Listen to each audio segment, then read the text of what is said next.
once again for the renegade master. Back once again for the renegade master. Back once again for the renegade master. Back once again for the renegade master. Back once again for the renegade master. Hello my renegades and welcome back. And what are we getting into? We are getting to Married at First Sight UK Series 8 and we are now on episode 23, my people. Right, I think we have a little bit to talk about, don't we? We have quite a bit to talk about. But before I get into it, as I always say, please hit that subscribe button. Please hit that notification button. So when you know I am on and doing videos, you see I nearly even forgot my own bloody tagline. It's been such a long day. It's just been a long day, people. So, you know, bear with. And let's get into this episode. So, the couples have gone to a little country retreat. Okay, where can I start with this country retreat time? So basically now we know that Peggy has seen the videos. Well, one video per se of George doing his challenges with the squats. Me, myself, as I've already said, I don't find an issue with it, to be honest with you. But as I already said, Peggy ain't got no funny bone. She has no funny bone, so she would not find that funny. She would just think that George is a little bit childish and doesn't have much going on upstairs. I do find that Peggy can be slightly patronising towards George. And George is basically starting to not be so much of an agreeable person with Peggy, I'm finding right now. So basically Peggy is saying to George that it's a massive red flag for her. And basically she was saying to him that he must understand how she finds it weird. She's basically saying that there's a lot of people out there that will find what he's doing quite weird.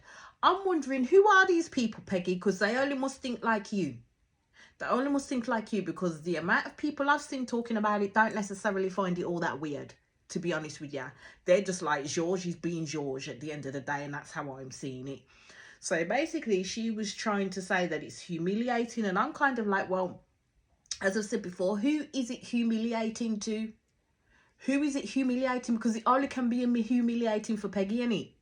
It only can be humiliating for Peggy, because George don't give a shit what other people think about him, to be fair. He's still going to go on and do what he wants to do at the end of the day. Talk how he wants to talk, be how he wants to be, because he's not allowing for other people to basically circumvent or to basically dictate how he behaves at any given situation or any scenario. But Peggy does.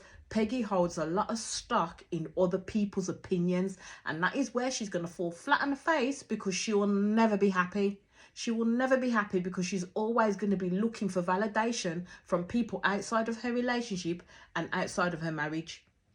So basically she's telling George that she's not really trying to tell him what to do. And as I said from a previous, she is, and George even says, but you are. And Peggy can't see the parallel in that. At the end of the day, you are calling him out on what he does on his own channel that's not hurting anybody. At the end of the day, it's not necessarily hurting you. It's because you just don't like it. From your opinion, your perspective, Peggy just don't like it, right, at the end of the day. But she is kind of trying to tell him what to do, because she doesn't want him to do it, because she feels that it's bringing embarrassment to herself at the end of the day. So she's basically saying that it's important to her.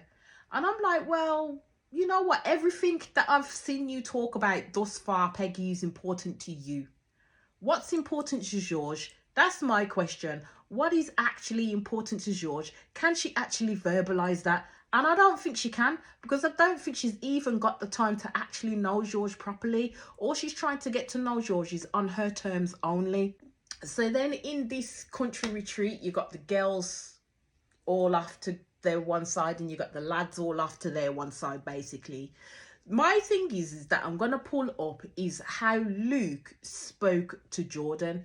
Jordan, yes, can have a lot of chatter and a lot of opinions. Jordan is quite mavy when he wants to be at the end of the day. But Jordan is not saying things that are not common sense at the end of the day. So I don't understand how Luke can turn around and tell Jordan to shut his mouth and that he's too much in other people's business. All I thought was, pot calling kettle black, because Luke is always up in our people's business. From get-go, Luke has been up in our people's business. But yet, for Jordan to call out JJ's behaviour, it's such a sore point for Luke. I don't know why it's such a sore point for Luke, but it seems to be. So it's like them two got into it. Jordan and Luke got into it, basically. And Jordan was saying his opinion, and Luke was just point blank telling him to shut up, like he was gonna get up to box this man in his mouth. That's how Luke was portraying himself. And I thought to myself, why are you trying to be the hard man? Because at the end of the day, all I would be thinking of is, you need to consider how Jay is viewing you at the moment, and all the other girls viewing you at the moment, for the shit that you said in regards to Jay being a pushover. He may not see it as though it's a big issue, but it freaking is. How are you going to sit there and tell people, like, if I was able to go get this girl's number, she ain't going to say nothing about it? What does that tell a person? What does that honestly, well and truly tell a person? It's telling that person that you see them as a freaking pushover. You see them as a person that you can just walk all over and take advantage of. But Luke ain't got the brain consumption to see it that way. That's my opinion. He has not got the brain consumption to see it that way, because Luke, I think, has been going around people in terms of his own relationships way before this show, probably, and way before he met Jay, in that sense. And this is how he has been navigating his relationships. This is how women that he's probably caught up with and got with have behaved in the relationships with him. But I'm like, you can't then take that and then put that onto someone else, because I tell you what, Jay's got more mouth than you would be happy for at the end of the day, and it's gonna catch you up. And then these fuckers in this show make JJ and Ella come back. The only thing I'm going to say that I agree with in terms of Erica is her whole face when Ella walked in, and Jordan's face when JJ walked in. I was like, what is... No, seriously, people, seriously. Answers in the comment section or on a postcard. What is the point of this show? Like, seriously, what is the point of this show? Because they seem to think, because it's happened in previous Married at First Sights, they seem to think that they can come, get married to this person. It's not necessarily working out with this person, but they're having an attraction with somebody else's husband or somebody else's wife. They've come here to find love, remember? They've come here to find a husband, not the one that they're essentially married to. Do you know what I mean? And then they decide to make a connection with the other person. Then these people disperse and leave. Then the experts seem to think that they can have this conversation with these people who have already dispersed and leave and started deforming a relationship outside of the experiment. Yeah, where they should have kept it outside of the experiment. Then they look at the paperwork and then decide that these people are actually compatible with each other. Why the fuck didn't you put them together in the first place? That's my question. Why didn't they put them together in the first place? If they realised that JJ was so compatible with Ella, why didn't they put them together in the first place? Why you have to wait for all this nonsense to happen, yeah? For all this nonsense to happen, for two people to be really hurt by the behaviours of another two people, yeah, for them to leave, start a relationship outside the freaking experiment, and then bring them back in. This show is horse doo-doo. It's horse doo-doo. Because at the end of the day, my thinking of Married at First Sight, this is not the aim of the show. This is not the aim of the show, because at the end of the day, all they're doing is saying to people that it's all right for you to have an extramarital affair. It's all right to you find somebody else's husband or wife, okay, that you want to start and have a connection with them. It's okay, because all we're going to do is bring you back in and say that, you know what, on paper, you two were very compatible. I call bullshit. Absolute and utter bullshit. So I'm going to have to say, at this point of the show, when all the lads start in, nay, JJ, and all the girls, Ella, except for two, which is Adrian and Erica. Oh, well, Ella. At that point, I was like, you know what, all of y'all can piss off. Like, seriously, the lot of them, The lot of them can go and do one and be Scotch Miss for all I care, because that decision was poor. Like, seriously poor. They shouldn't have been allowed back, and that's how I'm seeing it. They're probably more than likely allowed them back because, you know what? These two make television, these two make views, these two bring drama, because of how other people thought about them. But nah, no, definitely not.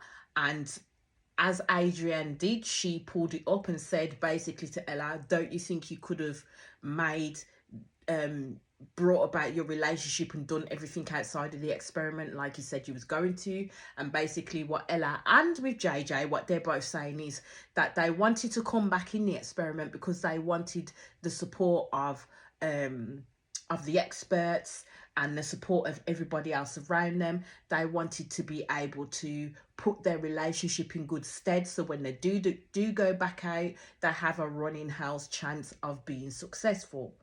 But my thing is it really that, or did you really want to come in so you could live with each other and do the nasty?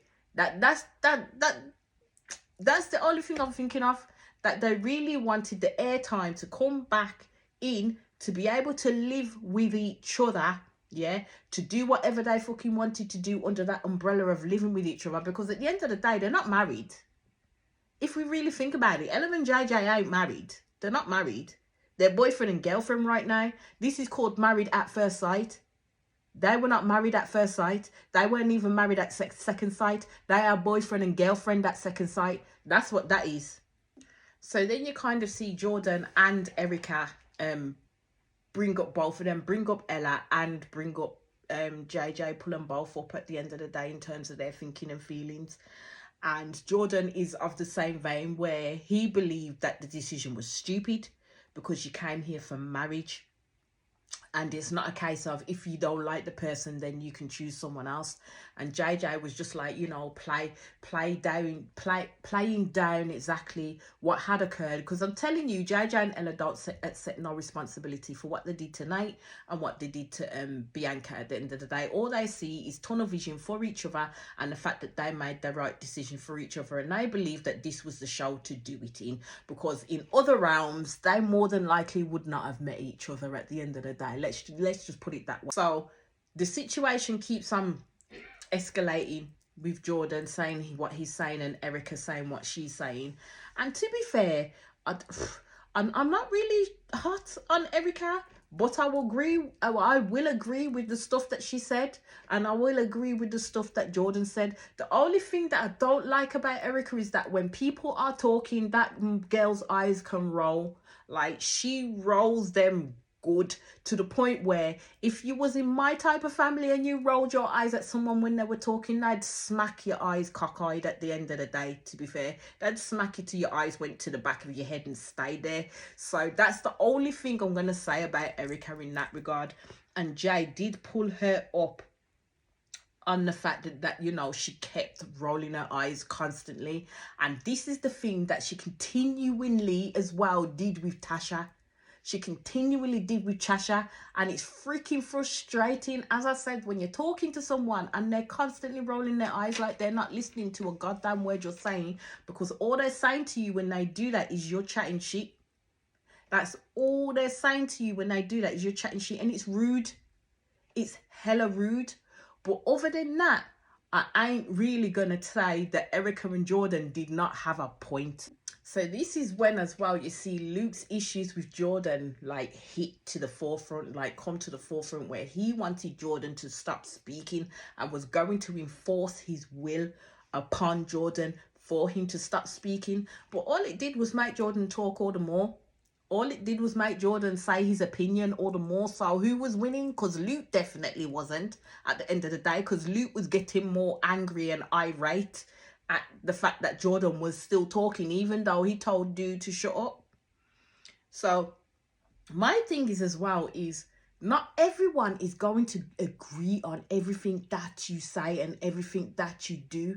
So all I'm going to ask is what is Luke's problem for real? Like, seriously, what is his problem for real? Because I don't understand why he has such an issue with Jordan. Like, seriously has an issue with Jordan, but not only Jordan, but with Erica too. And I have to try and get to the bottom of it. Like, I am one of these people where I have to try and get to the bottom of the bullshit that's going on, because there's something going on for Luke, that he's acting and reacting the way that he is to Jordan, and then also to Erica. So then the couples play a game of stick and twist. So we go to the lads first. And basically I think the question is if you had a chance to stick with the current partner you had, would you? But if you also had a chance to twist, who would you twist to, I should say. But everybody was saying that they would stick with their like current partners anyway. They didn't see any issues in that regard. But the only person who had to say something a little bit different was Sean. Because Sean turned around and said that his default basically is to run, and he's now becoming friends with Mark. But he kind of said it in a way that if he had the opportunity or the choices there out of the people, yeah, then he would more than likely twist. That's how it was coming across to me. Because he said, in essence, that there's no choices here for him to twist with, so he will be sticking with Mark. As again, that says to me that, okay, so if there was a choice there, what the fuck would you be doing? Would you do a JJ and Ella? That's how I'm seeing it. Sean, would you do a JJ and Ella? So then it goes over to the girls, and the girls are talking about, like, if they weren't with the current partners, who would they be married to? And Tasha said she'd marry Thomas. Ella said she'd marry Paul. Laura says George, and Jay said Matt. So basically, after all of that, the questions came up to Jay in regards to how things are between her and Luke. And basically, Jay talked about love and hate week, and basically shared that she said to Luke that she believes that he overshares his opinions, which he does, by the way, which he does. But then also, when Jay sees Luke oversharing his opinions, she does not pull him up on it in one way, shape or form. She allows him to continue with those oversharing of his opinions. So basically, Jay then told the girls about the fact that how he said that Jay does not tell him off. And basically began passing it off as though, because his word got back to Jay, that Luke had been saying if he was able to get a girl's number, right, she wouldn't be bothered. And I'm saying that's the base level of Luke's thinking. You need to realize and listen to how he was talking, as I keep saying, within the situation with JJ and Ella, and how he was taking up for JJ, even though JJ did do wrong and should have been held accountable for the wrong that he did towards Bianca. Luke didn't see it that way at all. Luke placed the blame on the woman in the scenario, knowing full well that JJ is a grown-ass man and can make his own choices and decisions. That's the key thing that Jay is missing with how Luke thinks about infidelity at the end of the day, because Luke is thinking that as long as you told your woman X, Y, and Z, then nothing should come back on you at the end of the day.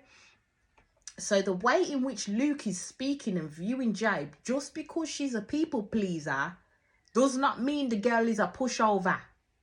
But he's got it in his head that because Jay is a people pleaser, she's a fucking pushover at the same time, and he can do X, Y, and Z and do whatever the fuck he likes, take advantage of her, walk all over her, and she ain't gonna say shit. That's essentially what Luke is saying. I mean, is it not? Is it not? That is essentially what Luke is saying. So then it gets on to the fucking drama-filled bit as well of the freaking questions. So basically the questions was asked of the girls and of the lads, who is the weakest couple. Everybody was more or less saying Peggy and George. But they were reasoning Peggy and George because of Peggy not being happy with George being the way that he is, and not necessarily taking on board the concerns of Peggy. So then Peggy is caught in the crossfire because of the behaviours that they believe George is showing and then impacts on their relationship. No one called out the fact that actually, as well, compounding with that, is the fact that Peggy wants things to be a certain way. Peggy wants George to follow her way. Peggy speaks to George quite patronisingly so, and Peggy puts the opinions of other people to a high standing to her own opinions of her own husband. So how is that going to make a positive relationship or marriage for Peggy and George? It's dead in the water at the end of the day. That's how I'm seeing it. It is dead in the water at the end of the day. So then we moved to the lads bit and everybody just started bagging Laura. I mean, I don't have an affinity to Laura. Let's put it that way. I really don't have an affinity to Laura in that sense. But the way in which they were talking about Laura to Arthur was fucked up, because I think they took this opportunity, and especially Jordan, how he went too far. He went a little bit too far. He crossed a few boundaries with how he was speaking about Laura, and then how he was relaying that to Arthur by trying to patronise Arthur and making it look out that Arthur is a thick type of person. That's how it came across to me. They took this opportunity in which to bag Laura to death, like literally beat Arthur around the head with a Laura fucking baton by saying that she speaks to him disgustingly. He's like a child to her. She's patronising to him. She's this to him. She's any other negative connotation that you can think of. They used in regards to Laura. Bearing in mind that half of these fucking men probably ain't even had at least a second's chat with Laura to find out who this woman is and how she is. Yes, I might not share an affinity to Laura, but that's how in which she portrayed herself at the beginning, and that was my view in regards to her. But no way in shape or form do I believe that they were right in what they did in how they bagged Laura to Arthur. It was absolutely disgusting. And poor Arthur, even though he was trying to clap back, didn't know where to put himself, even to the point when he says, well, she calls me resilient and I find that a good thing, and Jordan was straight down his motherfucking gullet. Well, that's not, you being resilient ain't a compliment, mate. And no, she didn't say that. She actually said that Arthur was kind and that he shows her his vulnerability, and she's getting to learn him, and she thinks that they're exactly where they need to be right now to pursue things further, because she's starting to see the expansion of Arthur at the end of the day. So no, they were wrong. They were wrong. They were wrong in what they did with Laura. They were really wrong with what they did in Laura, because Peggy with George didn't receive half of the motherfucking vitriol that Laura received when it came towards Arthur. That was off the charts, like seriously off the chart. So then as those conversation ends, it pans back into like the couples, and you see Ella and JJ talking, you see Peggy and George talking, and you see Laura and Arthur talking. And Laura and Arthur, well, Arthur is literally telling Laura exactly what had happened, what had been discussed, and what had been said at that point in time in regards to how the guys were literally just bagging on this poor girl, like seriously bagging on this poor girl. And all I would say is, the way that they were bagging on Laura, I wouldn't wish that on my worst enemy at the end of the day, because I think that the conversation was uncalled for. They were crossing boundaries, and it was absolutely disgusting in my books at the end of the day. But that is where I'm going to leave this episode, and I'll be back in quick succession with the next one. As I always say, please hit that notification button. Please hit that subscribe button, I should say first, then hit the notification button so when you know I am on doing videos. And I'll speak to you all again soon. Peace out, my lovelies.